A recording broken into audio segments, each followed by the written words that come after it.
Yesus mengaku dengan mulutnya sendiri, aku diutus kepada domba-domba yang sesat dari umat Israel. Tapi ditolak. Kalau nabi yang gagal misi, tak masalah. Ini Tuhan gagal.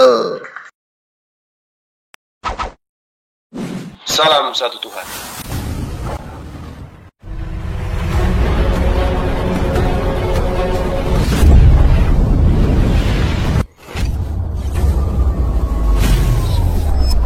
Ya, pengantar ini singkat para sahabat. Dukung semua ya sahabat-sahabat kita channel Densa News Muslim. Di like, di subscribe, di share sebanyak mungkin untuk supaya mencegah sahabat-sahabat kita di luar sana tidak terpengaruh terhadap pemurtadan. Semoga Allah memberikan selalu sikap istiqamah. Salam satu Tuhan, Allahu Akbar. Nabi Isa diramu sedemikian rupa menjadi satu konsep aliran kepercayaan yang disalib ini tujuannya menghapuskan hukum-hukum Tuhan. Yang mati di atas tiang salib ini adalah penjelmaan Tuhan. Mati bangkit untuk menjadi Tuhan bagi non-Yahudi. Itu orang Yahudi, orang Farisi tidak mati akal. Berhasil dia. Dan dia berkongko-kongko dengan iblis. Mana buktinya? Al-Quran mengatakan, wa makaru wa makarallahu wallahu khairul makirin. Mereka berkongko dengan iblis. Wa ikhwanuhum yamuddunahum fil ghayyi thumma la yuqsirun. Wa kana al-kafiru ala rabbihi zahira. Mereka berkongko-kongko dengan iblis. Bukti, Yesus mengatakan dalam Yohanes 6 nomor 70, bukankah aku yang memilih kalian yang 12, tapi satu di antaramu adalah setan, adalah iblis. Pembuktian lagi, orang-orang Yahudi dibantu oleh setan. Matius 26 nomor 4. Orang-orang Yahudi kemudian membuat tipu muslihat untuk supaya menangkap Yesus. Di mana lagi? Matius 26 nomor 59. Mereka tokoh-tokoh Yahudi kemudian sepakat untuk melakukan kesaksian-kesaksian bohong, kesaksian-kesaksian palsu demi untuk membunuh anak orang. Nah, setelah itu terjadi kemudian Allah tidak tinggal diam. Allah menyelamatkan kemudian hambanya yang suci. Diangkat dia. Lalu kemudian makarnya. Apa itu makar? Mereka membuat tipu muslihat. Mereka membuat kesaksian palsu. Mereka membuat kesepakatan karena kedengkian, karena kebencian, karena iri terhadap Nabi Isa. Apa yang Allah lakukan kemudian? Diangkat hambanya. Makarnya diganti dengan tipuan yang mereka buat sendiri. Apa itu? Mereka salah tangkap. Yang mereka gantung di atas pohon bukan Nabi Isa. Selesai sampai sana? Tidak. Tidak selesai perkara. Mereka menggunakan keadaan itu sebagai hasil, sebagai sesuatu yang harus mereka jual kepada penguasa pada saat itu, yaitu Romawi. Apa yang terjadi? Romawi hormat. Yes, thank you bro. Yes. Maka ajaran itu diambil, dijadikanlah sebagai satu konsep aliran kepercayaan kerajaan. Maka lahirlah yang disebut aliran kepercayaan bernama Katolik. Seperti itu. Jadi Nabi Isa memang dicita-citakan untuk dibunuh. Jadi kalau mereka menolak Nabi Isa, kemudian mereka tidak menganggap Nabi Isa itu Nabi, wajar. Yang jadi masalah ini, yang menjadi masalah di sini adalah yang kalian sembah itu adalah hasil tipu muslihat yang dilakukan oleh mereka. Kalian korban. Coba Anda renungkan. Apakah saya salah mengatakan itu? Bahwa kalian itu adalah korban. Yesus tidak pernah mengajarkan menyembah dirinya. Yesus tidak pernah mengajarkan ibadah minggu. Yesus tidak pernah mengajarkan jangan sunat. Yesus tidak pernah mengajarkan kemudian Tuhan itu 3 pribadi. Firman menjadi manusia, bla bla bla bla bla bla dan seterusnya. Yesus tak pernah mengajarkan itu. Dan seluruh ajaran yang dianut, aliran kepercayaan yang Anda anut hari ini, itu tidak bersumber dari Yesus itu sendiri. Nah, itulah tipu muslihat itu. Tipu muslihat itu nyata ada. Kalian itu korban dari tipu muslihat. Seperti itu, Bu. Untuk soal penyaliban ini, kalau di kami itu, kami percaya bahwa Yudas juga disalib, tetapi setelah Yesus.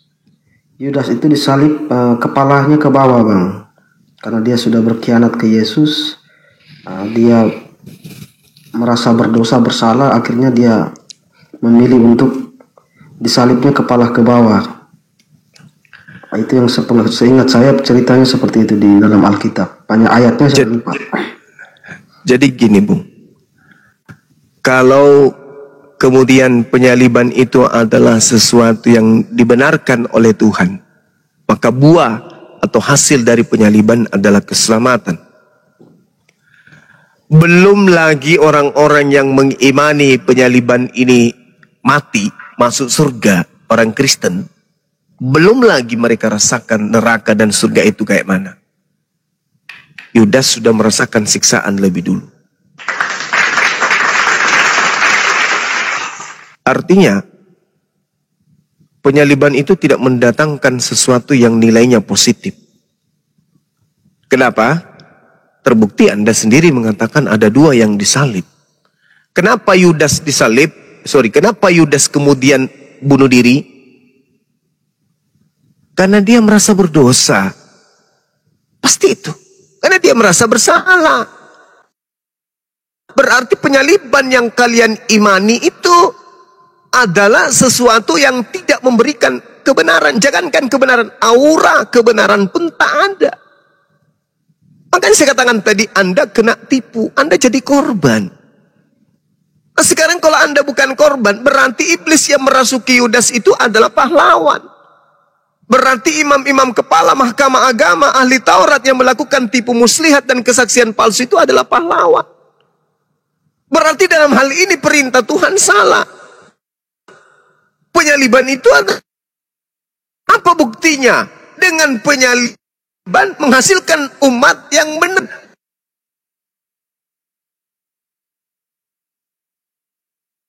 Mengajarkan dirinya sebagai Tuhan. Bung. Artinya penyaliban itu adalah sebuah kebenaran. Kalau penyaliban itu adalah sebuah kebenaran, berarti iblis ini adalah pahlawan. Karena hasil karya iblis melahirkan penyaliban. Saya ulang, penyaliban ini adalah hasil karya iblis. Apa buktinya? Yudas dirasuki oleh iblis. Imam kepala melakukan tipu muslihat karena iblis. Mahkamah agama melakukan kesaksian palsu karena iblis. Apa buktinya? Baca Matius 27 nomor 18. Gantung Yesus mengatakan, mereka semua ini menyerahkan Yesus kemudian untuk digantung karena dengki. Apakah dengki ini sifat yang baik atau sifat buruk? Sifat buruk. Kalau sifat buruk, yang dihasilkan kemudian adalah kebaikan atau keburukan? Keburukan. Berarti orang Kristen mengimani keburukan bisa menyelamatkan. Oke, Bang. Jadi, kalau menurut saya itu, Bang, Tuhan mengutus Yesus ini ada tujuannya. Tujuannya yang sudah pasti yang memperkenalkan kebesaran Allah itu sendiri melalui mujizat, banyak mujizat yang dibuatnya itu. Dan salah satu mujizat terbesar yang Tuhan ingin tunjukkan kepada manusia waktu itu adalah ketika dia mampu mengalahkan iblis itu sendiri yang seperti Abang katakan tadi. Musuh yang merasuki Yudas dan imam-imam kepala waktu itu kan iblis. Jadi ketika Yesus mati itu adalah menunjukkan kemenangan si iblis itu. Tetapi Tuhan mau menunjukkan kepada manusia, dia menunjukkan bahwa dia besar kepada seluruh alam, caranya dengan mengalahkan iblis itu sendiri, Bang. Jadi kalau proses penyaliban itu tidak terjadi, artinya bahwa semua nabi yang atau semua utusan yang utusnya itu belum menunjukkan kebesaran Allah itu kepada semua makhluk secara penuh. Kalau proses penyaliban itu tidak terjadi. Itu menurut pemahaman saya, Bang. Iya. saya menghargai itu. Tapi mari kita kemudian bertamasya untuk menggunakan akal kita berkeliling sejenak untuk menelaah keadaan yang sesungguhnya. Apakah dengki? Apakah saksi palsu? Apakah kemudian tipu muslihat? Apakah kemudian pengkhianatan? Apakah kemudian suap? Apakah kemudian pembunuhan? Itu bisa menghasilkan suatu kebaikan. Kesimpulannya kemudian saudara, Anda mengatakan menghasilkan kebaikan. Meskipun di awal Anda mengatakan itu adalah sesuatu yang tercela. Kenapa Anda memutar balik bahwa itu adalah menghasilkan kebaikan, menghasilkan kebenaran? Karena Anda mengatakan kebangkitan itu cerminan daripada keberhasilan melawan setan. Salah. Anda keliru besar. Itu tidak ada korelasinya. Justru kebangkitan itu adalah kode. Kebangkitan anak manusia itu kode bagi angkatan jahat. Jadi mengimani kebangkitan pada hari ketiga itu hanya golongan angkatan jahat. Kita buktikan di dalam Matius 12 kemudian apa yang ditorehkan di dalam kitab saudara. Kalau di Al-Quran kan sudah jelas tadi. Wa makaru wa makarallah wallahu khairul makirin. Kita buktikan kemudian makar itu melalui kitab saudara. Kita lihat di dalam Matius 12 apa yang terjadi di sana. Ketika orang-orang Yahudi, ahli Taurat, orang Farisi datang bertanya kepada Yesus. Apa yang dikatakan? Guru, kami ingin melihat suatu tanda darimu. Tetapi jawab Yesus kepada mereka, angkatan jahat. Catat, angkatan jahat. Yang kedua, angkatan yang tidak setia. Dua angkatan ini kemudian kata Yesus minta satu tanda, simbol, mujizat. Tetapi kepada mereka tidak akan diberikan tanda selain daripada tanda Yunus. Maksudnya tanda mujizat. Sebab seperti Yunus tinggal 3 hari 3 malam dalam perut ikan, demikian juga anak manusia 3 hari 3 malam tinggal di dalam rahim bumi. Ini tanda untuk siapa? Tanda untuk angkatan jahat dan tanda untuk angkatan tidak setia. Ketika saudara mengatakan kebangkitan Yesus itu mengalahkan iblis, itu keliru besar.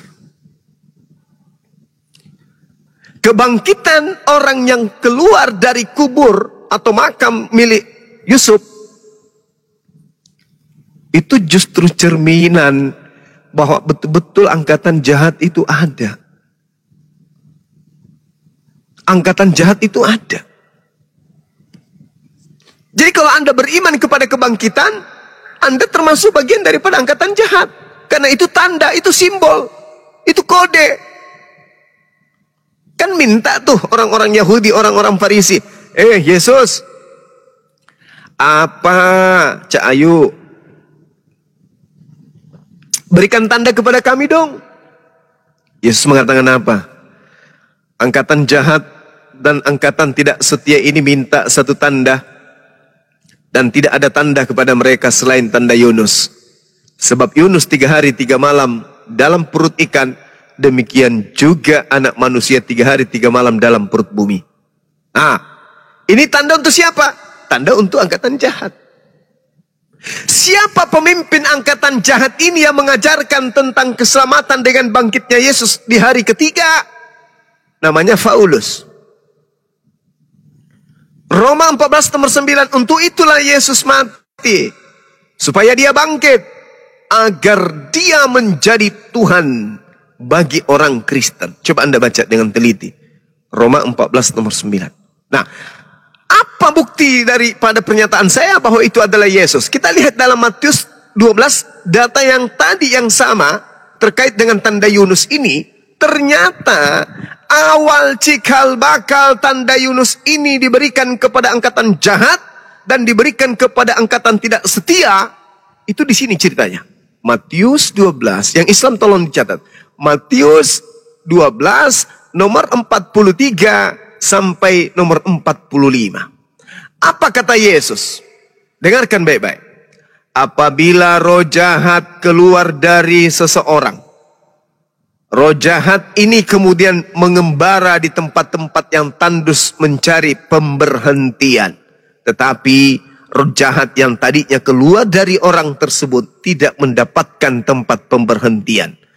Lalu roh jahat itu berkata, aku akan kembali masuk tinggal di dalam manusia yang tadi aku tinggali. Begitu iblis atau roh jahat itu kembali kepada oknum yang tadinya bertaubat, lalu iblis ini kembali keluar mengajak ketujuh roh lain yang lebih jahat dari dirinya. Lalu masuklah mereka mendiami tubuh manusia yang tadinya bertobat. Maka akhirnya keadaan orang itu lebih buruk daripada keadaannya semula. Kata Yesus, demikian juga akan berlaku atas angkatan yang jahat ini. Ini maksudnya apa? Maksudnya angkatan jahat itu dalam tubuhnya ada iblis. Makanya saya sering bertanya kepada saudaraku yang Kristen yang kusayangi dan kukasihi. Siapa dan roh apa yang mengajak, yang merasuki diri kalian sampai kalian mengatakan Yesus itu Tuhan?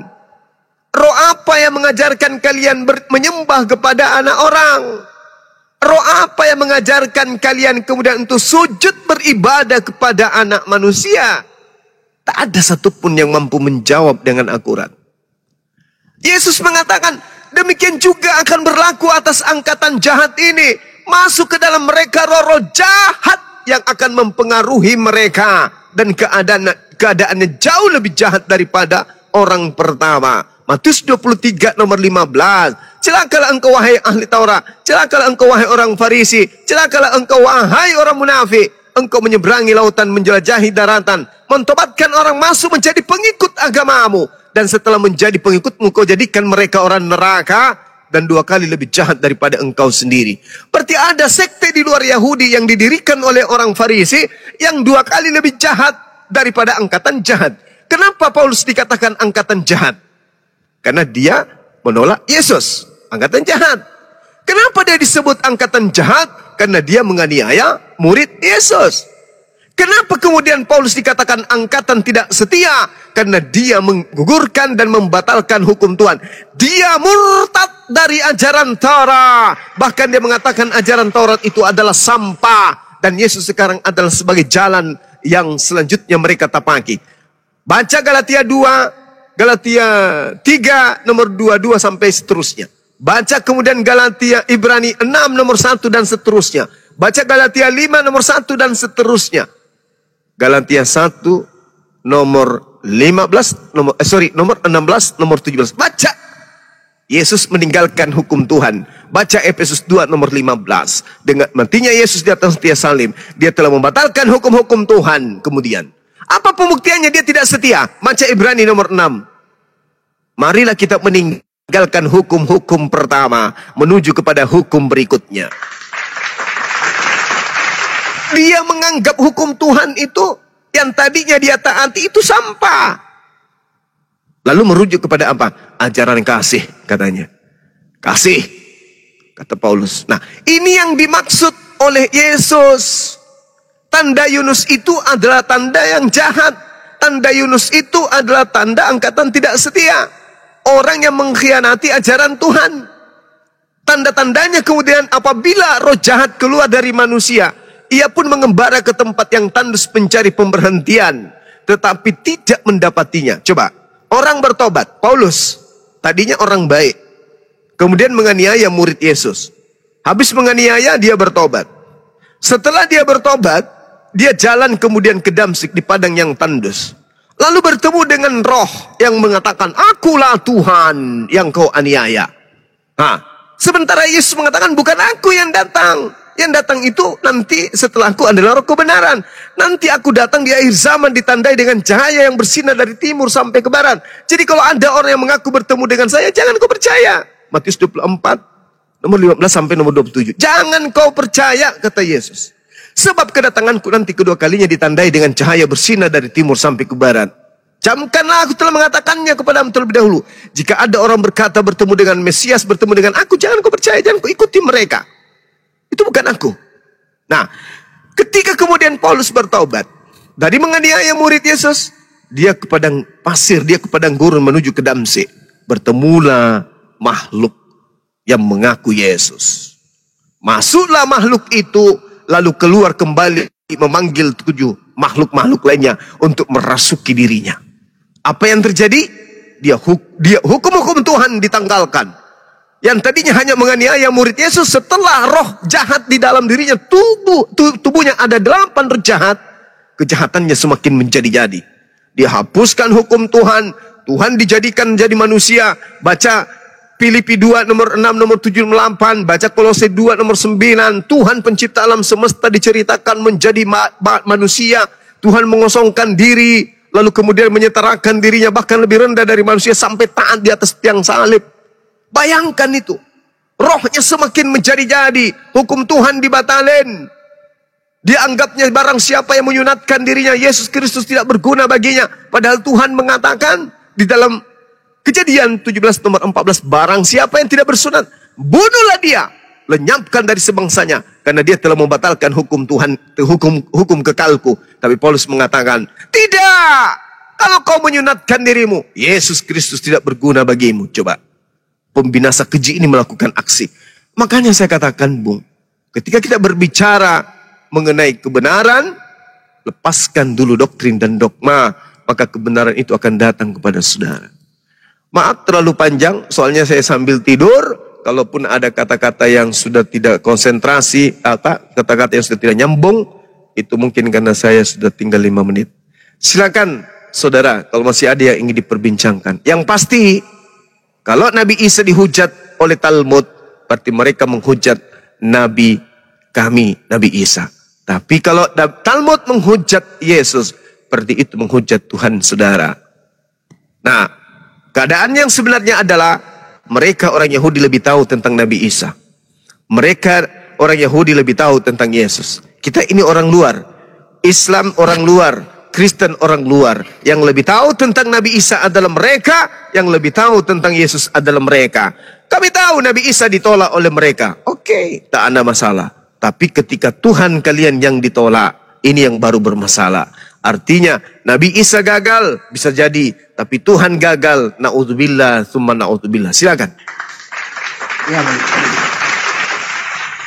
artinya bahwa dari Muslim ini tidak menyetujui bahwa Yesus itu disalib atau Nabi Isa itu disalib, tetapi ada orang yang diserupakan dengan Nabi Isa atau Yesus. Kemudian yang menjadi pertanyaan berikutnya, di ayat lain pun mengatakan bahwa Tuhan itu akan menyampaikan Isa kepada ajalnya. Di ayat berapa itu sebentar? Surah Maryam ayat 33. Sebentar ya Bang, saya silakan supaya jelas kalimatnya. Iya. Oh, sudah ngantuk kan? Banget. Tapi nggak apa-apa, silakan. Hai Isa, sesungguhnya aku menyampaikan kamu kepada akhir ajalmu dan mengangkat kamu kepadaku serta menjadikan orang-orang yang mengikuti kamu di atas orang-orang yang kafir hingga hari kiamat. Ini artinya bahwa Isa ini sudah meninggal dan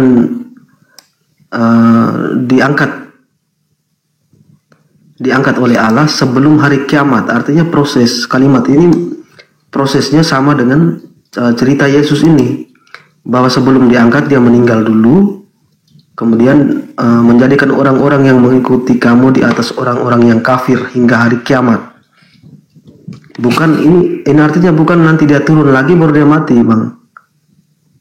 Ini kan kalimat ini mengatakan bahwa sebelum dia diangkat ke surga dia mati dulu dan menjadikan orang-orang yang mengikut kamu di atas orang-orang yang kafir hingga hari kiamat. Nah, jadi ceritanya di kalimat ini sama persis dengan cerita Yesus ini. Ya? Iya, ya. Oke, baik. Jadi kita ambil dari Al-Quran surah An-Nisa ayat 159.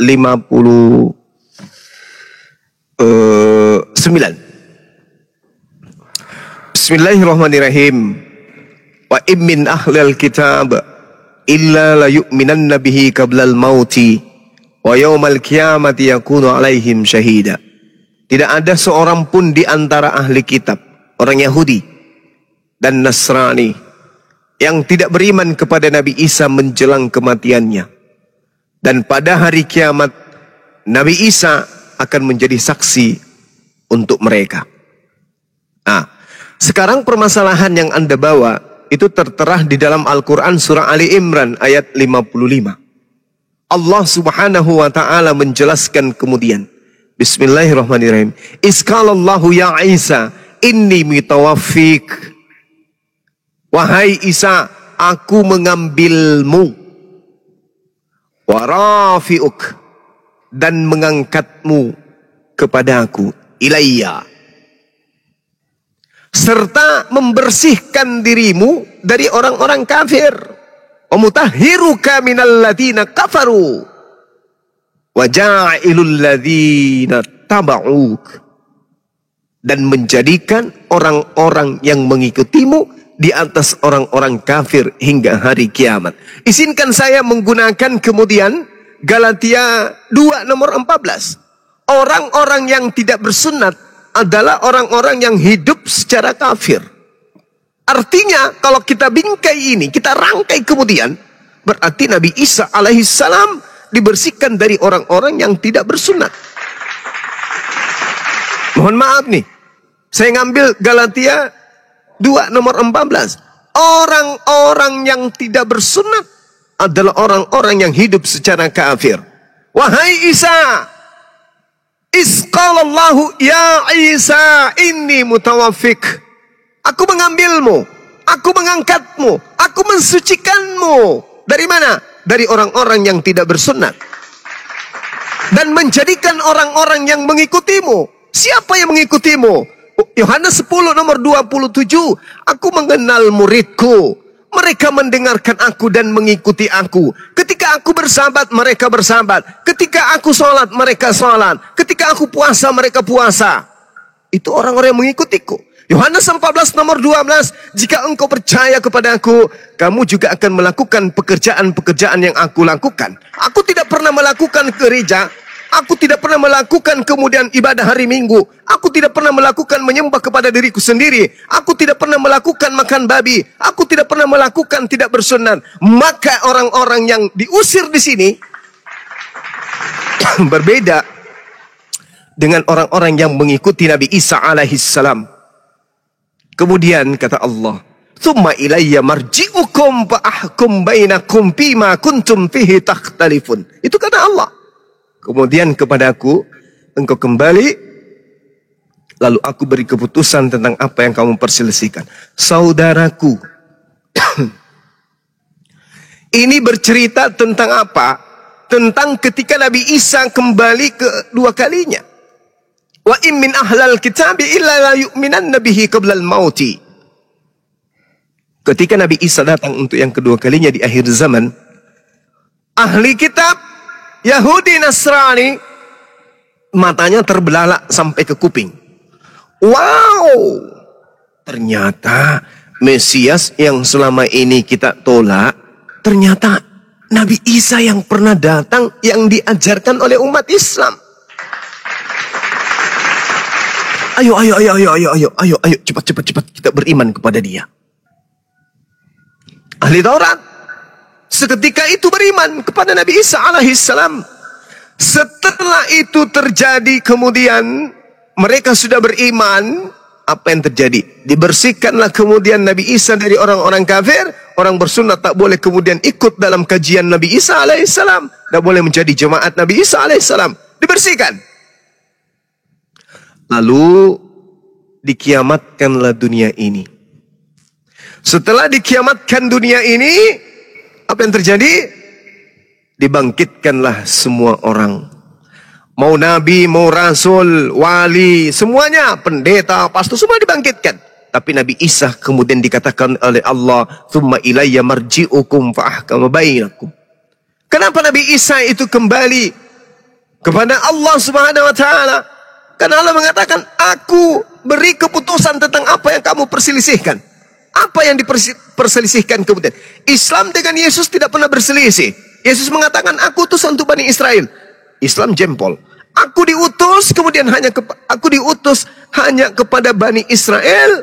Aku diutus untuk mengajarkan diriku sebagai rasul. Nabi umat Islam beri jempol. Jadi yang berselisih adalah Isa, Yesus dengan Kristen. Kenapa kau sembah aku? Kenapa kau katakan ajaranku itu sudah dibatalkan? Kenapa kamu ibadah minggu? Kenapa kau beribadah kepada aku? Kenapa kau tidak bersunat? Siapa yang mengajarkan itu? Makanya ketika Nabi Isa diajak kemudian menghadap kepada Allah, Allah kemudian tanya, "Hei Isa, a'anta qulta linnas takhizuni?" Apakah engkau yang mengajarkan kepada manusia untuk menjadikan dirimu sembahan selain daripada aku? Jawab. Nabi Isa mengatakan, "Qala subhanaka ma yakunu li an aqula ma laysa li bihaqq."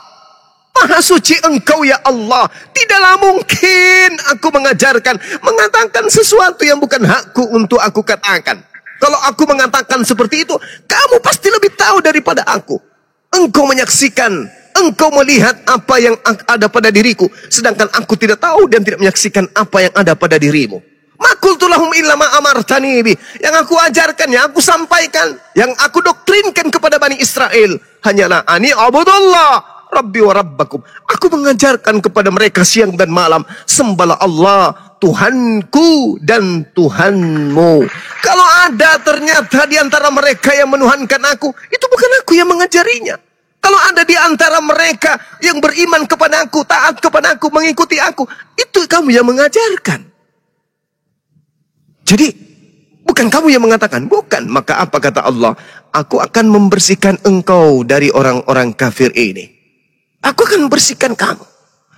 Kata Allah, "Wajailul ladina tabauka fawqal ladina kafaru ila yaumil qiyamah." Itu jelas itu. Jadi kalau yang Anda katakan seperti itu, tidak, itu keliru. Nabi Isa itu justru dihakimi oleh Allah. Apakah engkau mengajarkan itu? Sedangkan di dalam Yohanes 12:49 apa kata Yesus? Aku tidak berkata-kata dari diriku sendiri. Apa yang aku katakan adalah apa yang diperintahkan untuk aku katakan dan aku sampaikan. Dan firman Tuhan itu adalah hidup yang kekal. Oleh karena itulah aku melakukan sesuai dengan apa yang diperintahkan kepadaku. Jelas itu. Artinya, Allah subhanaka ma yakunu li an aqula ma laysa li bihaqq. Intinya, aku Isa, aku Yesus tidak pernah mengajarkan sedikit pun untuk orang-orang itu beribadah kepada aku ya Allah. Aku tidak pernah mengajarkan sedikit pun untuk menyembah kepada aku ya Allah. Makanya dalam Matius 7 nomor 22 nomor sampai 23, Yesus mengusir orang-orang yang kemudian menganggil dirinya Tuhan. Karena Yesus malu. Contoh nih ya, saya duduk bersama dengan gubernur. Saya ini cuman camat. Gubernurnya ada di sebelah kanan saya. Tiba-tiba warga di situ teriak kepada saya, "Bang Suma, sungguh kamu adalah gubernur kami. Bang Suma, gubernurku yang ganteng. Bang Suma, gubernur idola kami. Bang Suma, jadilah terus gubernur. Jangan pernah turun jadi gubernur." Yang duduk di samping kanan saya ini gubernur yang asli. Apa yang terjadi? Malu saya. Malu saya kepada gubernur ini. Sebab jabatan itu bukan untuk saya. Jabatan itu untuk gubernur yang ada di samping saya. Maka apa kata Yesus? "Enyahlah daripadaku. Kalian semua adalah pembuat kejahatan. Sungguh aku tidak mengenal kalian." Pada hari terakhir banyak orang berseru kepadaku, "Gubernur, gubernur, gubernur, bukankah kami melakukan mujizat demi namamu, mengusir setan demi namamu, bermujizat pakai namamu?"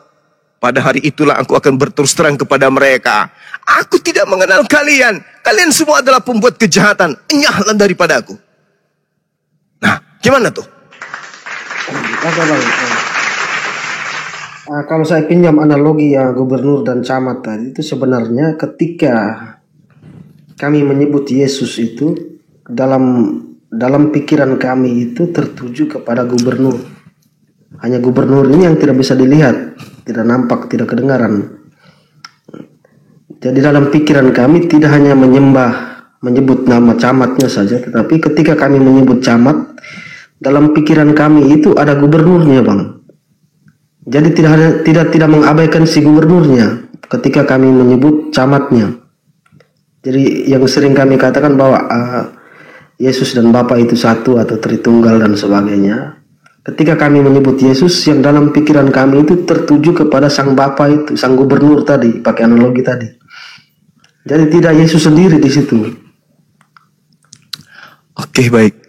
Saya lagi-lagi menghargai itu. Anda melihat sebuah HP. Anda sedang bicara dengan HP ini. Anda tidak menganggap HP ini Bang Suma, menurut ucapan saudara. Tapi Anda menganggap HP ini hanyalah HP, tapi pada dasarnya yang berbicara dengan Anda itu adalah Bang Suma. Itu betul. Tapi pada faktanya, HP ini yang Anda ibadahi. HP ini ketika dicebur ke sumur, lalu kemudian dia bangkit dari sumur, Anda seketika berlari, bersujud, kemudian menyembah HP tersebut. Wahai HP-ku, Engkaulah Tuhan yang menjelma, Engkaulah gubernur yang datang dalam rupa HP. Oh gubernurku, berikanlah kehidupan yang kekal kepadaku. Sampai-sampai ada sekte yang menjadikan simbol ketuhanan mereka HP. Kenapa? Karena nilai itu bergeser. Kalau Anda mengatakan kemudian bahwa kami melihat HP, tapi dalam benak kami adalah Bang Suma. Kami melihat camat, bupati, tapi yang ada dalam benak kami itu adalah gubernur. Kemunafikan akan muncul kemudian. Kenapa? Ternyata mulut Anda mengatakan, bupati ini bukan gubernur. Gubernur kita itu yang ada yang di sana yang kita tidak terlihat. Ini mah cuman ini cuman gubernur yang menjadi dada daging. Itu munafik, Bang. Kenapa? Karena justru bupati inilah yang Anda katakan sebagai penjelmaan dari bupati sebagai gubernur. Makanya dikatakan itu adalah konsep batil. Kalau Anda ingin mengatakan itu, nyatakan sama seperti Al-Quran. Al-Quran itu adalah kalam. Al-Quran itu adalah kalimatullah. Al-Quran itu adalah kalimatullah. Nah, ketika Anda mendudukkan perkara itu, maka tinta dan kertas yang adalah buku, itu bukan Allah, tapi itu berasal dari Allah. Itu adalah kalimatullah. Itu adalah kalamullah. Kami tidak menyembah Al-Quran. Dan kami tidak mengatakan Al-Quran itu adalah Allah. Sedangkan Al-Quran itu adalah firman Allah yang bukan Allah itu sendiri dalam bentuk yang datang dalam bentuk kertas dan buku. Kertas dan tinta. Sedangkan Yesus adalah Tuhan itu sendiri yang mengosongkan diri kemudian menjadi manusia. Maka apa istilahnya kemudian? Yesus manusia 100%. Yesus Tuhan 100%. Ini parah ini, Bang. Parah ini. Keadaan seperti ini disebut konsep batil. Anda mengatakan bupati itu bukanlah gubernur. Yang kami anggap gubernur itu yang ada di belakang sana. Itu betul. Tuhan yang mengutus Yesus itu betul-betul Tuhan. Itu benar. Tapi Yesus ini siapa menurut saudara? Yesus ini adalah Tuhan juga yang mengosongkan diri menjadi manusia. Padahal sejatinya HP ini bukan Bang Suma. HP ini hanya alat untuk untuk saya bercakap-cakap dengan Anda. Coba, sekarang Anda bercakap dengan saya melalui HP, bukan? Tapi HP yang ada di tangan Anda itu, yang Anda dengarkan itu bukan saya. Tapi Anda sedang berbicara dengan saya. Tapi HP itu bukan saya. Berarti HP ini adalah alat yang digunakan oleh Bang Suma untuk menyatakan sikap kepada saudara. Yesus dan nabi-nabi yang lain adalah alat yang digunakan oleh Allah untuk Allah menyatakan sikap kepada umat manusia. Jangan HP-HP itu Anda sumakan. Jangan nabi-nabi itu Anda Tuhankan. Itu batil. Coba analogi aja kok. Oke, silakan. Kalau pakai analogi HP ini kan, saya tahu dia ini hanya perantara saya dan saya dengan Bang Suma. Kan Bang Suma tidak bisa kelihatan dari sini. Ya. Maka? Tapi karena gara-gara HP ini saya tahu Bang Suma itu ada. Yes. Terus? Jadi Coba sampai selama-lamanya saya tidak akan pernah lihat Bang Suma. Yang saya tahu saya berhadapan dengan HP itu adalah gambaran Bang Suma itu. Oke, Suara baik. Bang Suma itu. Oke, sekarang Anda nyalakan kompor, masukkan HP Anda itu ke dalam api. Apakah Anda membakar saya? Ketika saya membakar HP kan tinggal HP-nya saja itu Bang. Iya, berarti Anda tidak membakar saya kan? Iya, betul. Nah, ketika kemudian Anda tidak membakar saya dan Anda membakar HP, berarti HP dan saya adalah satu atau dua? Waktu HP dibakar kan HP-nya sendiri. Berarti bukan saya yang dibakar. Betul, Bang. Berarti yang mati dibunuh oleh orang Yahudi, oleh orang Romawi itu Tuhan atau bukan? Persoalannya setelah HP itu dibakar hangus, ya. HP itu muncul kembali. Itu yang menjadi persoalannya, Bang. Ya, setelah HP itu muncul kembali, dia berubah menjadi Tuhan atau tetap HP? Ya, Tuhan kembali ke dalam HP-nya tadi. Saya berkomunikasi lagi dengan Bang Suma, walaupun HP-nya sudah dibakar hangus tadi. Ya, berarti HP ini menjadi Tuhan atau tetap menjadi alat penyampai firman? Berdasarkan ayat kan, kalau kita analogikan HP, Bang Suma kembali lagi ke HP ini berbicara dengan saya, kan gitu. Oke. Kalau sekarang keadaannya seperti itu, apakah HP yang sedang Anda temani ngobrol itu adalah Bang Suma atau cuman alat? Ya, persoalannya yang bersuara dengan saya ini kan sampai selama-lamanya tidak bisa saya lihat, Bang. Jadi saya tahu aja. Betul. Makanya dalam Yohanes 1:18 di situ Yesus mengaku tak ada seorang pun yang pernah melihat, tetapi Yesus yang adalah hamba Tuhan yang mentafsirkan, eksegomai dalam bahasa Yunani. Dialah yang eksegomai tentang Bapa. Dialah yang mentafsirkan, dialah yang menceritakan, dialah yang menguraikan bagaimana Tuhan itu, bagaimana Bapa itu. Anda bisa kenal. Yesus mengatakan apa? Yesus mengatakan, Bapa yang mengutus aku, kamu tidak bisa melihatnya, suaranya pun tidak bisa kau dengarkan. Dengarkan aja saya, karena saya dan dia adalah satu. Apa yang kukatakan adalah perkataan dia, apa yang kukerjakan adalah pekerjaan dia. Kalau kau melihat saya, sama melihat dia. Kalau kau mendengarkan saya, sama kau mendengarkan dia. Tapi saya bukan dia. Apa yang aku katakan, HP itu katakan. Itu jelas itu. Tidak mungkin saya mengatakan di sini satu, muncul di sana dua, wah. Tiga, muncul di sana mah. Nggak mungkin. Pasti di sana dikok mengatakan dua. Karena Yesus mengatakan, aku tidak berkata-kata dari diriku sendiri. Di dalam Yohanes 14:27 24 apa dikatakan Yesus? Firman yang kau dengarkan daripada aku bukan dari diriku, tapi dari dia yang telah mengutus aku. HP dan Yesus itu sama. Dia hanya alat Tuhan. Maka Yesus mengatakan, aku tidak berkata-kata dari diriku sendiri, coy. Yang aku katakan, yang aku suarakan, yang keluar dari lisanku ini adalah apa yang diperintahkan untuk aku katakan, aku sampaikan. Aku perintahkan kepada HP. HP, katakan satu. Pasti muncul di kuping Anda ucapan satu. Dua, pasti muncul di ucapan Anda dua. Kalau nabi palsu atau HP palsu, saya mengatakan satu, bisa jadi muncul di HP Anda itu bunyinya candoleng-doleng, ay, candoleng-doleng. Candoleng-doleng, ay, candoleng-doleng. Bisa jadi kayak gitu. Kenapa? Namanya HP palsu. Rusak alatnya, tidak bagus. Sampai-sampai Anda mengatakan, halo,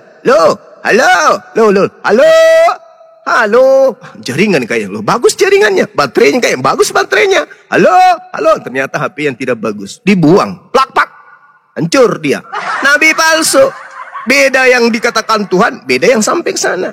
HP palsu itu. Imitasi. Gitu bang, cerminannya itu begitu. Jadi ketika HP itu Anda bakar, lalu kemudian keluar dari api masih mampu bersuara, bukan berarti HP itu adalah saya. Sampai kapanpun, Ibrani 3 nomor 18, Yesus hari ini, Yesus kemarin, hari ini, dan seterusnya sama saja. Nah, Yesus datang sebagai apa? Sebagai manusia. Seterusnya akan manusia. Bagaimana dengan pencipta kita? Dia tetap pencipta, tidak pernah berubah menjadi ciptaan. Bagaimana Bang Suma? Bang Suma tidak pernah berubah menjadi HP. HP tidak pernah berubah menjadi Bang Suma. Begitu logikanya. Kesalahan fatal yang dilakukan oleh saudara Kristen, terlalu cinta buta terhadap HP. Sampai HP itu dianggap Bang Suma. HP itu dimandikan. HP itu dipolesi harum-haruman.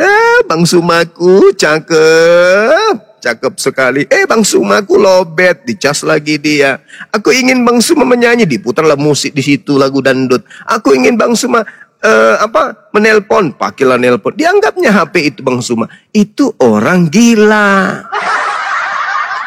Makanya mohon maaf nih. Mohon maaf. Al-Quran mengatakan ulaika hum syarrul bariyah. Kalian itu dianggap lebih rendah dari hewan. Maaf nih, maaf. Karena Anda kasih HP kemudian sama ayam, ayam tidak akan mungkin menganggap HP itu Bang Suma, enggak. Tapi kalian dikasih HP, kalian anggap Bang Suma itu adalah HP. Bang Suma cantik kali, mengkilap, mau dikasih anti gores lah ini, ha. Bang Sumaku cakepnya.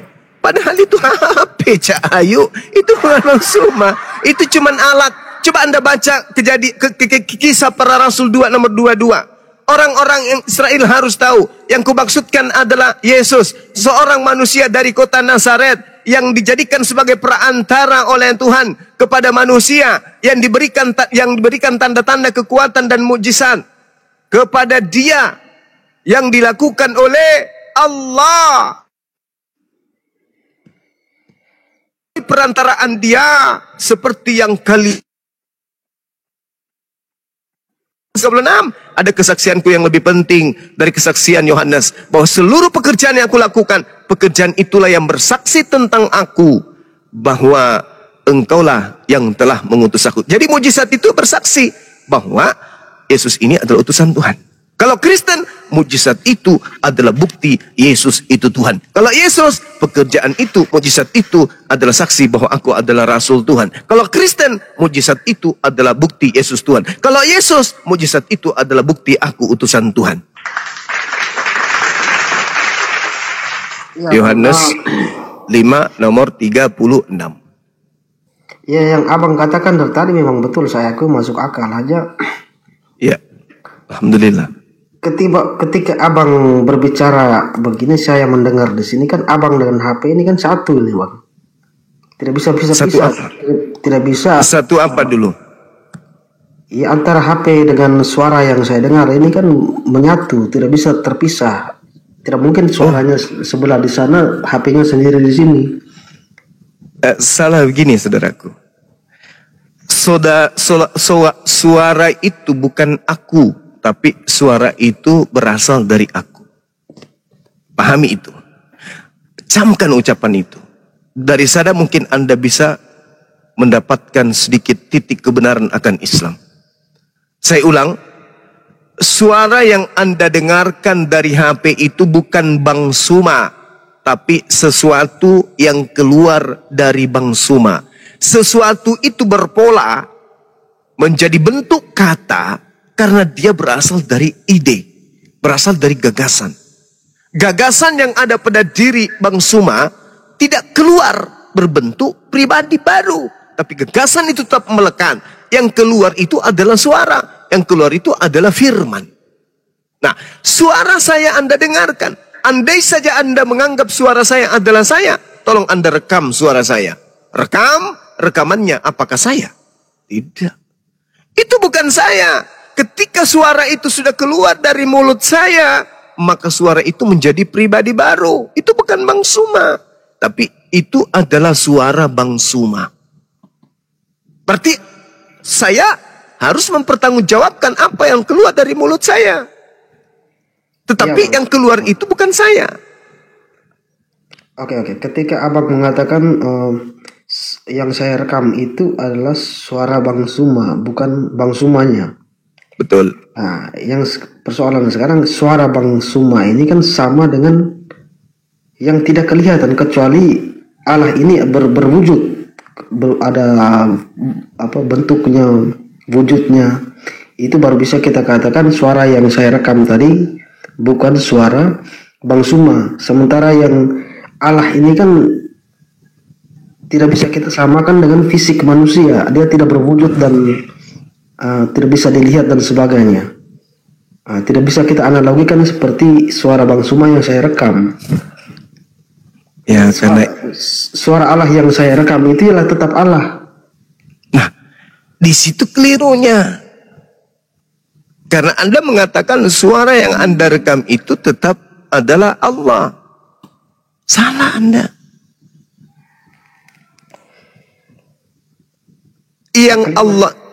Yang Allah itu yang adalah sifat kalam yang melekat dari Allah. Apa itu sifat kalam? Kemampuan berkata-kata. Jadi ibarat knalpot motor, suara yang keluar dari knalpot motor itu bukan knalpot motor. Suara yang keluar dari mulut Anda itu bukan mulut. Nanti bisa disebutkan suara Anda itu adalah Anda ketika yang keluar dari mulut Anda itu adalah mulut. Mulut Anda kemana-mana. Itu baru Anda. Tapi selama yang keluar itu hanya suara, berarti itu adalah pribadi baru yang dibentuk oleh gerakan lidah dan pita suara. Coba, siapa di sini yang bisa mempraktekkan merobek pipi kiri sampai ke kuping, merobek pipi kanan sampai ke kuping? Tak ada lagi benda yang bisa membentuk gelombang suara. Meskipun ada lidah. Paling yang berbunyi kemudian apa? Cuman itu yang bisa keluar. Tanpa makna. Tanpa makna. Meskipun masih ada mesin penggerak kata, yaitu otak. Masih ada pencetak huruf, yaitu lidah. Masih ada kemudian penimbul suara, yaitu pitanya. Tapi ini pipi sebagai pengantar suara keluar dari pita yang digerakkan oleh lidah, tidak bisa melantunkan sebuah kata yang bermakna. Kenapa? Alatnya rusak. Jadi alat mulut, lidah, dan pita suara itu adalah mesin. Mesin yang memproduksi suara. Mesin memproduksi mobil. Pabrik memproduksi sepeda. Pabrik memproduksi sepeda. Tidak mungkin pabrik mengeluarkan kemudian mesin. Tidak mungkin keran air mengeluarkan keran air. Tidak mungkin mulut mengeluarkan mulut. Tidak mungkin anus mengeluarkan anus. Itu mustahil. Maka segala sesuatu yang dihasilkan sesuatu itu bukan itu barang itu sendiri itu. Bukan. Emak dan bapak bikin itu. Dari hasil itu keluar itu. Yang keluar hanya disebut anak, tapi tidak bisa disebut sebagai bapak anak. Jadi segala sesuatu yang keluar dari mulut bukan kita. Contoh, kita mengatakan begini. Sendal. Itu keluar. Suara kita keluar. Apa yang keluar? Sebuah bingkai kata yang terdiri dari beberapa huruf. Apakah sendal itu kita? Bukan. Loh, tadi katanya yang keluar dari mulut kita adalah kita. Bahaya itu. Kalau sudah menyebutkan, misalnya, mohon maaf nih, babi. Nah, berarti yang mengucapkan babi tadi adalah babi. Wah, keren kali bah. Bukan. Apa yang keluar dari mulut kita itu bukan kita. Tapi itu adalah sesuatu yang menjadi punya kita. Karena dia berasal dari kita. Maka kita bisa mempertanggungjawabkan itu. Sama seperti kotoran Anda. Anda naik manjat pohon. Di atas kebelet mau buang air besar. Di bawah ada Pak Bom-Bom. Anda kebelet, Anda berak. Buk, kena kepala Pak Bom-Bom. Begitu dia mendengar Anda, kena lagi hidungnya, ngamuk dia. Apakah Anda yang ditemani berantem sama Pak Bom-Bom? Ini kurang ajar, duak. Dihantamlah itu, dicabik-cabiklah itu. Oh, dicakar-cakarnya itu Begitu? Enggak. Kenapa? Karena segala sesuatu yang keluar dari kita itu bukan kita. Tapi kita harus mempertanggungjawabkan. Karena itu bersumber dari kita. Begitu juga kalau Anda meludah. Anda panggil Bom-Bom, pas Bom naik begini, mulutnya kebuka, Anda meludah, masuk ke mulutnya ketelan. Maka bukan ludah yang akan dimarahin, tapi Anda. Kenapa? Karena ludah tadi bukan Anda, tapi ludah itu berasal dari Anda. Anda yang harus bertanggung jawab. Begitu juga para nabi, begitu juga Yesus yang keluar dari rahim Maria, sudah pasti bukan Maria, apalagi Tuhan. Cuman, siap, silakan. Udah. Ini saya lihat jamnya sudah jam 3 ini, Bang. Saya tidak enak dengan Saya malah sudah tidak bisa melihat jam. Dengan kali. Soalnya sudah dari tadi saya perhatikan sudah tersore itu kayaknya. Iya makanya. Antu ini Bang, bicara pun sudah ini. HP ini sudah kulihat kayak kue lapis, kue dadar. Jadi gimana ini Chris? Kira-kira kau sudah bisa membedakan yang mana gula, yang mana semut? Ya sudah dari awal memang saya bisa bedakan kalau kita pakai logika kan, kalau membaca lurus di Alkitab itu, tapi kan ada hal-hal lain yang kita pertimbangkan, Bang. Jadi kamu udah bisa juga membedakan yang mana Tuhan, yang mana manusia? Ya kalau soal itu jelas ketika Yesus mengatakan aku hanya utusan atau Bapa di dalam aku di dalam Bapa, kan itu kan bisa secara logika kan langsung bisa kita tangkap, tetapi ada pertimbangan lain lagi tuh, Bang. Tidak hanya sekedar itu saja. Jadi kamu sudah bisa membedakan manusia tidak bisa campur dengan Tuhan. Tadi sudah saya jelaskan itu, Bang, apa?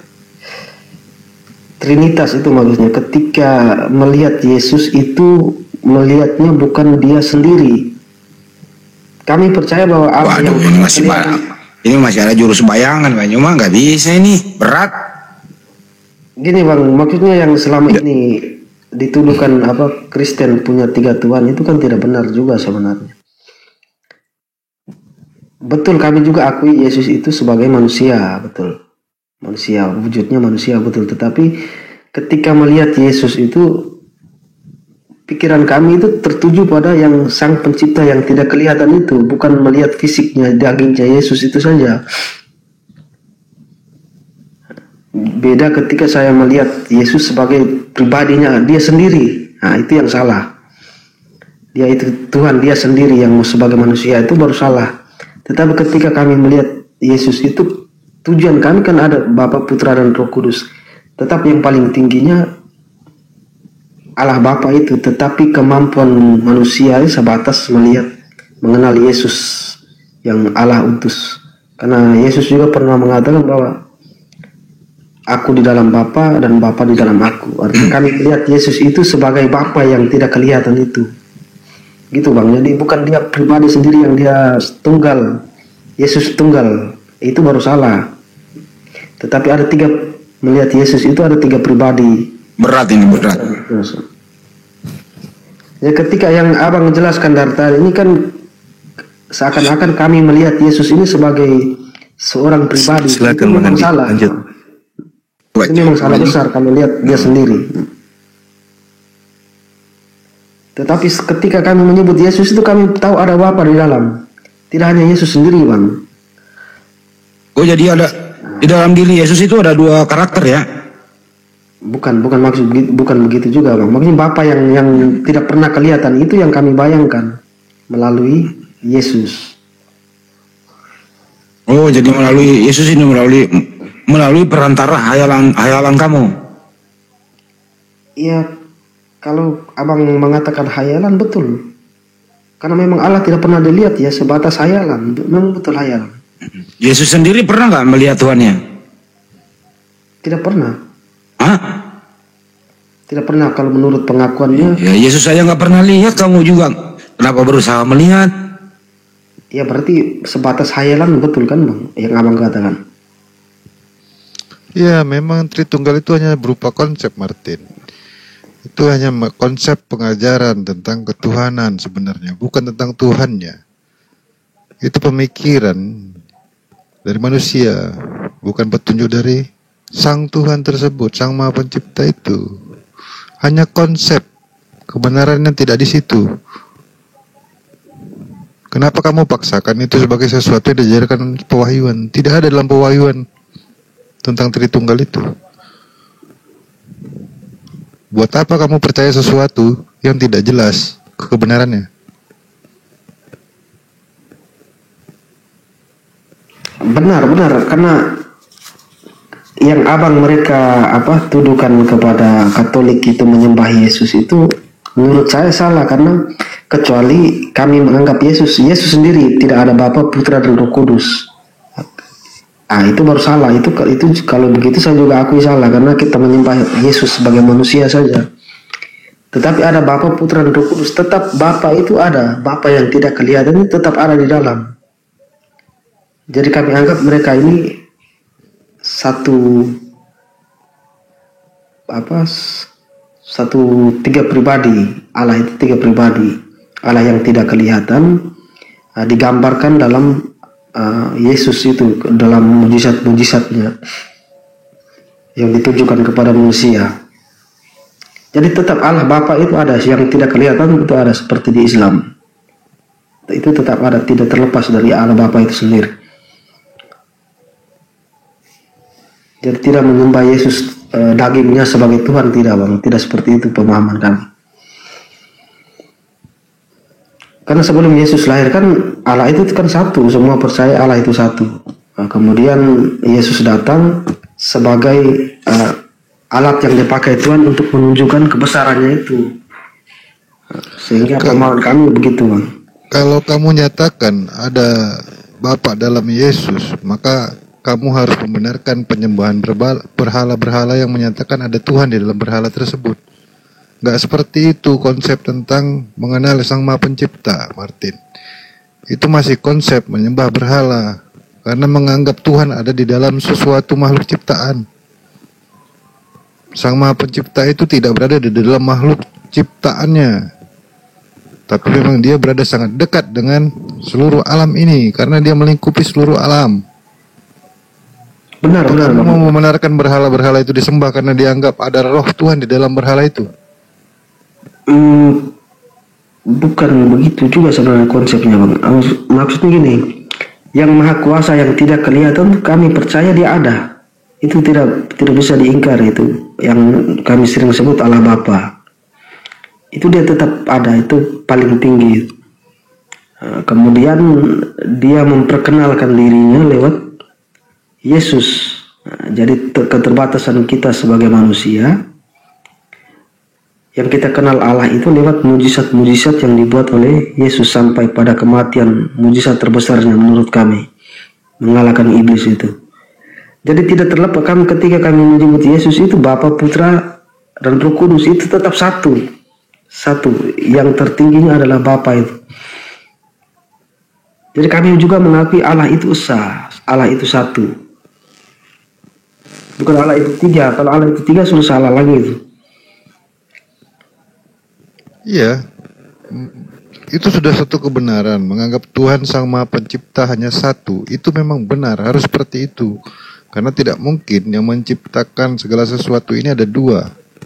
Karena kehendaknya akan berbeda-beda, menghancurkan dan membentuk itu jadinya saling bertengkar, saling berselisih, berperang, hancur semuanya malah nanti.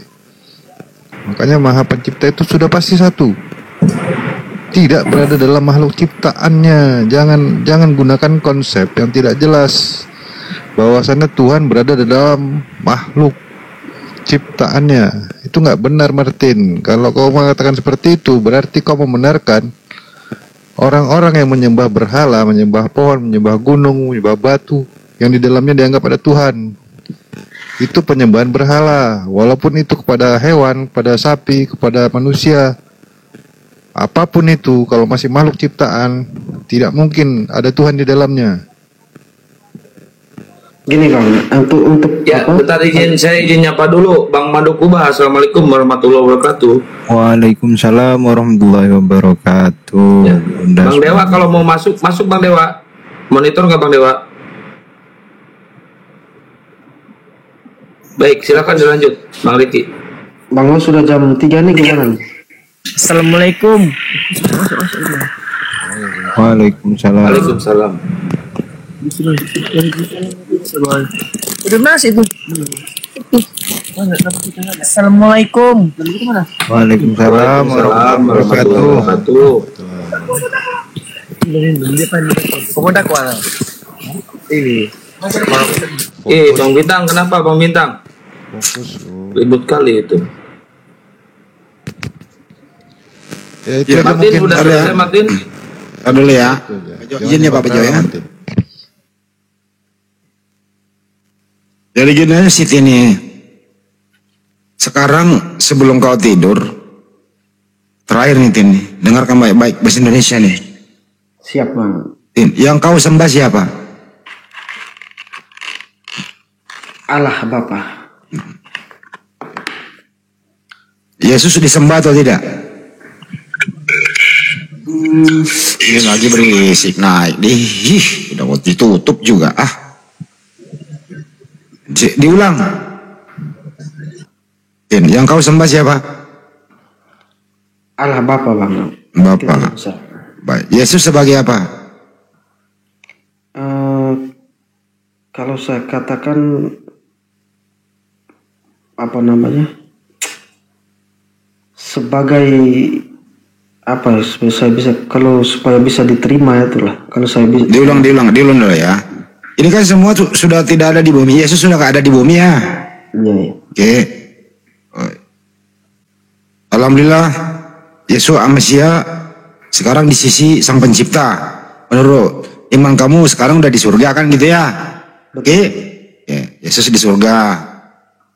Gitu anak Maria toh. Oke. Betul. Yesus di surga anaknya Maria. Bapak juga menurut iman kamu di surga juga, betul? Iya. Ya. Yang mana yang kau sembah? Anaknya Maria atau Bapak?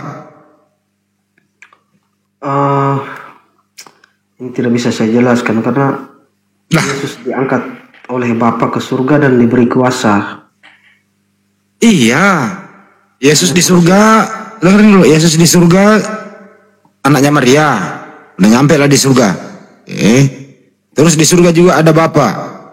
Yang mana yang kau sembah? Anaknya Maria kah atau Bapa yang bukan anak Maria? Yang soal ini kan kemarin kita sudah sempat diskusikan Bang. Karena Ya tinggal jawab dulu sebelum tidur. Atau dua-duanya kau sembah? status anak Maria di bumi ini apakah bisa status? Udah nggak usah diputar lagi di bumi, ini udah di surga. Udah naik di surga. Ya, Bapak juga di surga. Yesus ini anaknya Maria, dulu di sebelah kanan bapaknya. Anggaplah ada yang kanan, ada yang kiri. Yesus kanan, Bapak kiri. Yang mana yang kau sembah?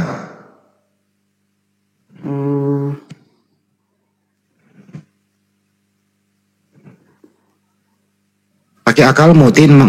Pakai akalmu, jangan pakai imanmu doang. Akal. Itu yang menjadi rahasia yang belum bisa kita jawab nih Bang, karena dia sudah di surga dan prosesnya di atas seperti apa itu kan saya tidak berani untuk menjawab. Diulang ya. Sembahan kamu cuma satu, betul?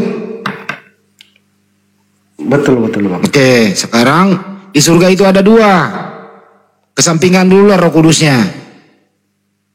Yesus sebelah kanan, Bapa sebelah kiri. Sembahan kamu cuma satu. Tinggal kau pilih. Yang mana yang kau sembah, Yesus anaknya Maria atau Bapak yang bukan anak Maria? Ayo Tin, pakai akal Tin. Yang mana? Aduh, berat ini ya. Kok berat? Mudah kok. Gini. Ya. Betul kita sebut Bapa itu berarti Yesus di sebelah kanan Bapa itu berarti bukan dua orang sedang duduk bersebelahan, Bang. Bukan begitu maksudnya. Yesus ini kan pernah ada di bumi baru balik ke surga. Berarti Yesus pribadinya beda, Bapa pribadinya beda. Ada dua. Ya, Coba pakai akal mutin. Bapa ini kan tetap tidak bisa dilihat, Bang. Iya, justru yang mana yang kau sembah, yang pernah dilihat manusia atau yang belum pernah dilihat manusia? Yang mana yang kau sembah? Ya kalau jawaban langsung berdasarkan logika ya yang tidak kelihatan itu, tetapi Nah, pinter. Jadi berdasarkan logika, yang kau sembah yang tidak kelihatan itu yaitu Bapa. Oke?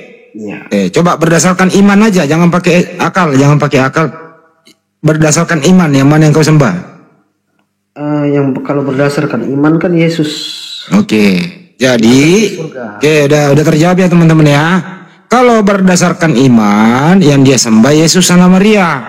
Tapi kalau berdasarkan akal, yang dia sembah adalah Bapa.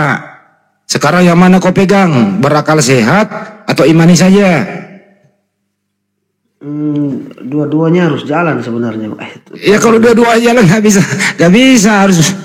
Kita lanjut lagi, Bang. Nanti kita lanjut, sudah jam 3 lewat. Nih, Kayaknya kau pusing ini ya. Itu pekerjaan rumah ya. Siap. Kau awas lo, besok malam ketemu lu nggak kerjain ini lo ya. Kalau lu kerjain ini lu lulus, saya belikan kau motor berikut PPKB-nya baru, stengkannya baru. Saya belikan kau. Saya temani kau ke showroom, tapi kau yang bayar. Saya tambahin, Bang Andi, saya tambahin. Apa tuh? Saya kasihkan nebonya buat nanti ngelap motornya. Nebo tuh. Nanti kita lanjut lagi, kasihan Ya. Bang Cuma dan teman-teman yang lain. Aku nambah sampo motor, Kang. Plus ini, plus kacamata las. Ingatin ya. Jangan nyembah berhala yang ada Tuhan di dalamnya. Udah jangan dicampur dulu Pak Bejo. Ini pekerjaan rumah buat dia. Jangan sampai ngaco lagi. Ini formatnya udah paham kan ya, Tin? Siap. Ya, antara akal dan iman lo. Oke.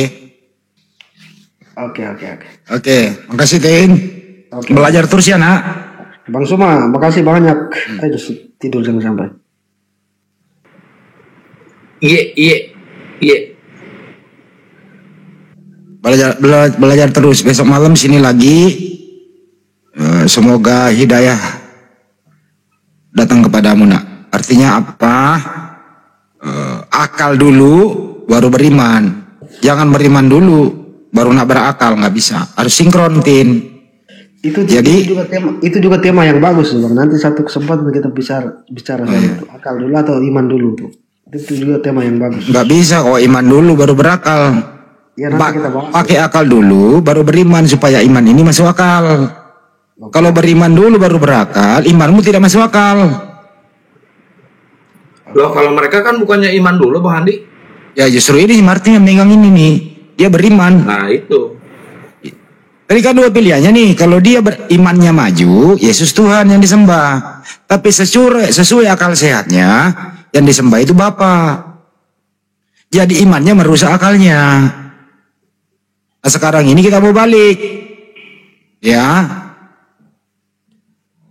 Kita mau balik nih. Artinya akal sehatnya itu berfungsi, imannya juga berfungsi. Jadi imannya itu tidak merusak akalnya. Itu loh Tin ya. Oke. Pinter. Jangan lupa Istirahatin. sebelum tidur minum cucu dulu, cuci caci. Terus bangun pagi minum cucu lagi, makan roti. Entar malam ketemu lagi kita di sini ya. Siap. Kasih Dek Martin. Oke, makasih semua Bang ya. Bang Suma sudah Tin. Iya ya. Ya Iya Bang. udah. Iya nggak apa-apa, nyapa aja. Lu diperengtin. Tapi saya salut loh. Saya salut Martin ini ya. Selama kita kenal, kagak pernah dia mengeluarkan kata-kata menghujat personal dan tidak pernah dia ada tendensi kebencian. Jadi saya memberi apresiasi Martin dibanding dengan yang lain-lain gitu. Itu kelebihan kamu, Dek Martin. Siap Bang. Mudah-mudahan bisa menjaga lisan terus ke depan. Ya haruslah dipertahankan. Kita boleh berbeda agama kita boleh berbeda akidah, tetapi kita kan diskusi bukan mencari musuh-musuhan, tapi saling tukar pendapat. Kan gitu ya Tin ya? Siap, Bang. Kalau begitu Tin, kira-kira dalam diskusi tadi ini, kalau sekiranya tidak ada kata yang salah, ya nggak usah dimaafkan ya. Dimaafkan Bang Andi. Kalau tidak ada kata yang salah. Oh iya. Saya berarti yang kurang paham. Emang ngapain mau dimaafkan kalau nggak ada salahnya, Tin? Iya nggak, Tin? Iya, Tin, jangan minta maaf kalau nggak ada salah, Tin. Jam 3 tak bisa masih fokus, Bang. Kata Martin masih fokus dia nyimaknya. Masih kayak Tin. Iya, Bang. Lidah sama lisan beda nggak, Tin? Nggak usah suruh mikir lagi anak orang lo. Ini pikirannya berat lo. Ini pekerjaan rumahnya berat lo ini. tengok bumbunya itu Kang. Tengok. Kemarin tuh Martin lulus sama gua. Dia buat pertanyaan 12 pertanyaan, dia buat sendiri, dia jawab sendiri lo, lancar lo. Lancar lo. Dia buat pertanyaan sendiri, baru dia jawab sendiri. Cuma ada 2 pertanyaan yang agak tersendat. Dia buat pertanyaan sendiri, terus dia jawab sendiri, dia bantah sendiri. Ada 2 pertanyaan loh. Ini tadi nih antara iman dan akal. dia bertanya, dia jawab, dia bantah sendiri, berantem gitu loh sama dirinya sendiri gitu loh. Antara iman dan akal. Masih ingat gak, Tin? Masih, Bang. Ya oke. Kalau iman yang benar tuh nggak bisa disangkal itu, Tin. Yang kamu percaya iman itu bukan iman yang sebenarnya. Itu hanya apa yang dipaksakan untuk kau katakan sebagai sebuah kebenaran. Doktrin itu. Iman. Tin, kalau kau di Jakarta, Tin, gue jemput kau, Tin. Gue traktir lu kopi campur masako. Titin. Kok Titin? Martin namanya. Martin, maksud saya Martin. Itu lidah sama lisan beda nggak, Tin? Tengok bumbunya, Kang. Dirujak apa? Kalau mau nanya Martin suruh begini, Tin, kenapa itu lidah tidak bertulang?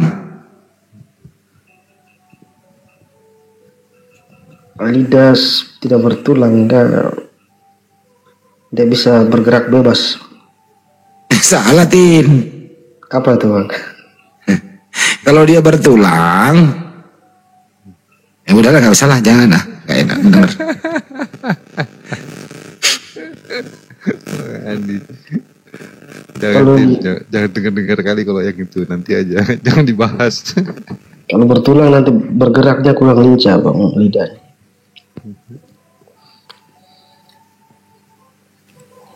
Lu di mana sih, Tin? Lu di Jakarta apa di mana sih? Saya di NTT, Bang. Oh, NTT. Udah, lu merantau aja di Jakarta deh. Ini banyak NTT, teman gue banyak di sini. Waduh, sudah kerja di sini, Bang. Oh, gawe di sana ya. Ya udah, terus belajar ya, Tin ya. Siap. Iya, nunggu apa lagi, Tin? Umur Banyak berapa, loh. Tin, sekarang, Tin? Banyak loh, Tin, teman kita NTT mualaf, Pak Nasir. Lu tahu nggak yang Hercules, Tin? Lu pernah nggak dengar namanya nggak? Oh ya, mantan preman tuh, Bang ya. Nah, itu mualaf, udah haji bolak-balik menunaikan ibadah haji itu, Tin. Udah mualaf dia. Udah jadi ustadz dia. Masya Allah kan, Tin? Dari NTT dia.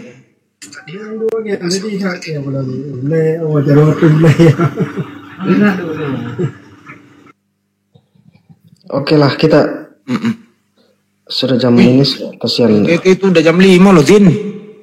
Jam 3 di sini, Bang. Oh iya. Oh, beda 1 jam doang ya. Jam 3 lewat 1/4 ya. Iya. Kalau aku di Burundi nih, Tin, gue masih pagi nih. Siang-siang sini jam 10 pagi.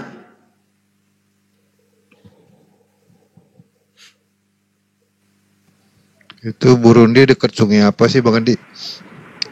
Burundi? Dekat sungai apa itu? Ada sungainya kan pasti. Burundi itu gimana ya gambarannya ya? Susah menggambarkan daerah sini loh. Dari Ciliwung jauh nggak? Kalau Martin mau ke Burundi saya bawa, nggak apa-apa. Saya urus semua dah. Apanya yang diurus? Ya urus administrasinya begitu. Apalagi kalau mau Emang umroh. ada pesawat ke Burundi? Transit dulu. Transit dulu di Timor Leste. Makin gak nyambung ini transitnya mulai pakai subuh makin kocak nih. Dari Timor Leste baru naik sampan ke Madura.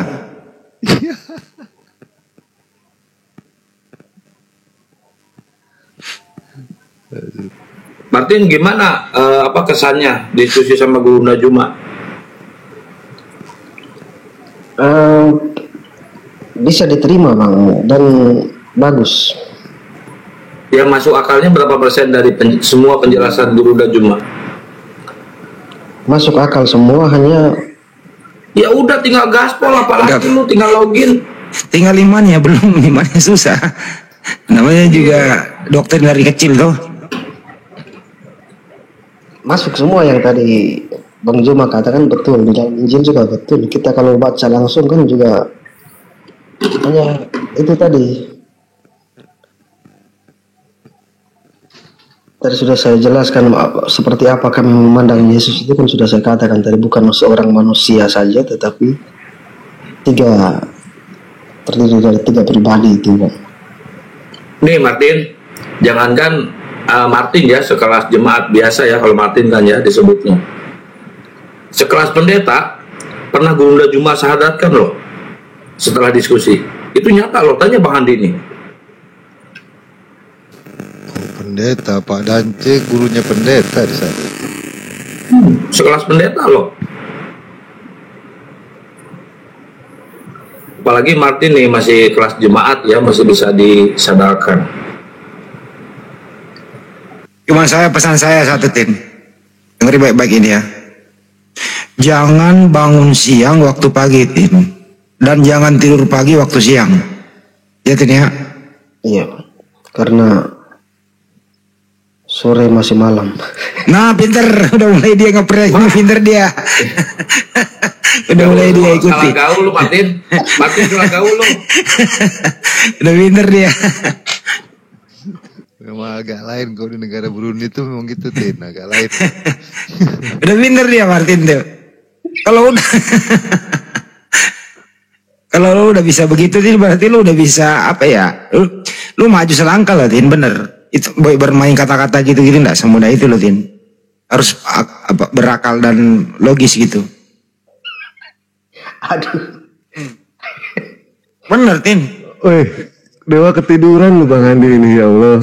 Ya Rabbi ini. Pantas tadi dipanggil-panggil. Ketiduran di bangunan ya, Pak. Ketiduran di bangunan ini. Ini si Didin masih bisa disadarkan Bang Dewa? Oh, baik. Tadi Dewa sih ngedengar sedikit banyaknya ya mengenai soal kebingungan ketika Bang Handi itu bertanya ke Bang Martin ya. Jadi Bang Martin ya, sebenarnya Bang Martin ini lagi kondisi dalam kebingungan di sini. Tidak tahu arahnya, tidak tahu jawaban, sampai-sampai tadi mengatakan, kalau Dewa tidak salah ya, saya tidak berani untuk menjawab itu. Itu artinya lagi dalam kebingungan. Begini Bang Martin ya, ketika Bang Martin ingin mencari yang namanya kebenaran, singkirkan dulu yang namanya doktrin. Kalau misalkan menggunakan doktrin, mau sampai kapanpun juga tidak akan pernah yang namanya ketemu. Kalau selamanya pakai doktrin, ya. Ketika yang namanya berdiskusi, jangan gunakan nafsu, tapi gunakan yang namanya hati. Karena kalau misalkan selama berdiskusi menggunakan nafsu, kita tahu yang namanya nafsu bisa merubah seorang raja menjadi budak. Tetapi yang namanya kesabaran, kejujuran bisa merubah budak menjadi seorang raja. Jadi dibalik itu, ya Tin ya. Dan ketika yang namanya kita mencari keselamatan, itu modalnya cuma satu, kejujuran. Nggak ada lagi selain itu. Karena yang namanya kebohongan, itu hanya bisa menyelamatkan sementara. Sementara yang namanya kejujuran, insya Allah itu akan menyelamatkan selamanya. Singkirkan doktrin yang terbelenggu. Mari sebelum masuk ke sini, Martin berdoa dulu kepada Tuhan. Terlepas Tuhan siapa, singkirkan dulu itu juga. Entah itu Tuhan Bapa, Tuhan Yesus, Tuhan Roh Kudus, Allah Subhanahu wa Ta'ala, atau siapapun juga. Yang penting tugas Martin di sini berdoa dulu, mengangkat tangan, minta dibukakan hati. Insya Allah, kalau Martin mengangkat tangan, Tuhan akan turun tangan. Tetapi kalau Bang Martin tidak mengangkat tangan, Allah tidak akan pernah campur tangan. Tidak akan pernah. Ya. Terus pahami Bible dengan baik, baca Al-Quran dengan baik, bandingkan dengan akal di situ. Ketika ada sesuatu yang tidak paham, silakan tanyakan kepada Bang Juma, kepada Bang Handi, atau kepada siapapun juga mengenai soal ajaran agama Islam. Ya, dengarkan penjelasannya, pasang handsfree yang benar, tutup mata, dengarkan penjelasannya, jangan lupa kencangkan celana dalam. Takutnya kedodoran ntar. Ya, gitu Bang Martin. Yang paling Martin, yang paling dihindari jangan tutup usia. Ini kan belum beres nih Bang ngomong. Oh belum ya. Ya udahlah itu ya. Kalau mau diteruskan, ayo silakan teruskan. Apa yang mau dibahas, apa yang meragukan di dalam Islam. Ya, antara Islam dan Kristen persoalannya cuma satu, letaknya di Yesus. Siapa Yesus menurut Yesus? Kalau Bang Martin bisa menjawab dengan jujur, insya Allah Bang Martin akan menemukan kebenaran. Tetapi kalau misalkan selamanya terdoktrin, berdiskusi berdasarkan doktrin, selamanya tidak akan pernah menemukan kebenaran. Itu Bang Martin ya. Kita umat Muslim ya. Kita umat Muslim itu ketika berdiskusi itu, bukan kami itu berdiskusi untuk merebut keimanan Bang Martin. Nggak ada sama sekali seperti itu. Tetapi kami ingin memperkenalkan keimanan yang benar itu seperti apa. Kami umat Muslim tidak pernah mau yang namanya merebut kebahagiaan Bang Martin. Nggak ada. Tetapi kami sebagai umat Muslim ingin memperkenalkan yang namanya kebahagiaan yang sifatnya abadi itu seperti apa. Bukan yang sifatnya sementara, bukan yang sifatnya fata morgana. Itu Bang Martin. Silakan kalau mau diteruskan. Ayo. Belum? Sunat lagi ini Pak. Bang Martin udah disunat belum? Belum masuk Islam ya, jangan dulu. Walaupun gak disunat gak ada hubungan itu. Enggak, kalau misalkan belum disunat nanti ada spesialis sunat digigit sama Bu Yuni. Aduh. Apa yang mau ditanyakan lagi Bang Martin? Ya, jangan menunggu waktu, Bang Martin. Jangan menunggu waktu untuk berubah, tetapi berubahlah selagi masih ada waktu. Jangan menunggu waktu. Ayo tanyakan di Islam apa? Silakan. Bang Juma mungkin capek, ya. Bang Juma istirahat dulu. Silakan tanyakan ke dewa apa yang meragukan di Islam. Tidak ada yang diragukan Bang, tapi nanti. Gimana? Nggak ada diraguin, ngapain lagi, udah asadu, nggak ada lagi itu. Mikir dia. Besok lah Bang, besok lagi. Ini doktrin Bang Handi berarti masuk tadi Bang Dewan nih. Doktrin Bang Handi nih gara-gara di pinggir sama di tengah. Di mana lagi tadi duduk? Oh iya, itu tadi ada pesan di bawah tuh di tapping tuh Tin. Jangan masuk ke room-room yang penghujat itu. Mau yang siapapun penghujat, jangan Tin. Iya. Jadi kalau ditanya apa saya mau tanya apa ke Islam, tidak perlu karena kalau mau udah jangan ditunda lagi. Islam, tanya. Apa yang mau diragukan dari Islam kan sudah menyembah satu Allah. Ya udah sempurna itu. Mungkin Bang Ustadz Madu mau menambahkan mungkin. Martin sebenarnya udah paham tentang Islam sebagian pokoknya, tapi ya itulah tadi. Iya, kalau sudah paham, kenapa Bang Handi masih meragukan di Islam gitu kan? Jadi Martin ini memang lagi salah jalan gitu. Jika memang Martin salah jalan, nah kamilah di sini yang akan memperlihatkan yang akan menunjukkan GPS yang sebenarnya itu seperti apa. Pendosa sekalipun butuh arahan, bukan sekedar hanya ocehan. Islam akan membuktikan itu semua, ya. Karena Al-Quran, Islam bukanlah pertanyaan, tetapi Al-Quran adalah jawaban dari setiap orang yang meragukan akan ketuhanan, akan konsep keselamatan. Ya, di Islam semuanya masuk akal, tidak ada yang tidak masuk akal. Di Islam itu semua benar. Apakah semua agama itu benar? Saya katakan Apakah semua agama itu masuk akal? Saya katakan masuk akal. Tetapi masuk akal belum tentu yang namanya benar. Kalau Islam benar, yang namanya benar sudah